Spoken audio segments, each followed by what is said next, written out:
No. ዋው ሳምር የቤት ምን ክራይ ምን ችግር አለ? በጣም ያምራል። ብዙ ቤት ነው መሰለኝ። ኧረ ቤቱ ራሱ በጣም ነው የሚያምረው። የሆነ ልጅ እዚህ ገብቶ ነበር እንጠይቀው እንዴ? አዎ ምን ችግር አለ? ሄደን እንጠይቀው እስኪ። እዚህ ገብቶ ነበር ላንኳኳ እንዴ? አዎ እዚህ ነው መሰለኝ ገባ። No. ቤቶች ማን ጠርቶኝ አልነበረም እንዴ? ማን? አቤት ምን ነበረ? አይ ወንድም ቤት ክራይ ይኖራል። ቤት ፈልገን ነበር የመጣነው። ኦኬ ሁለታችሁም ፈልጋችሁ ነው እንደ ችግር የለም ጣጣ የለም ግቡ። ምን ችግር አለ? በቃ እቃውን ይዘን እንመጣለን። እሺ ወንድም።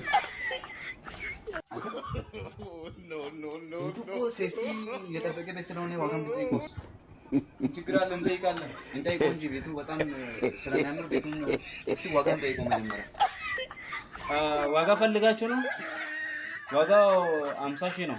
አቤት አንዱን ነው ሁሉንም 50,000 ያለን? ኧረ እባክህ አንዱን ቤት ነው እንጂ 50,000 ያለው አንዱ አይመስለኝም። አንዱን ነው እንደዛ ነው ወይ? እንጠይቀው እንዴ? አዎ እንጠይቅ ይሻላል። እሺ እንጠይቀው እስኪ። አንዱን ነው ሁሉንም ነው 50,000 ያልከው? እናንተ አንዱ እኮ ነው 50,000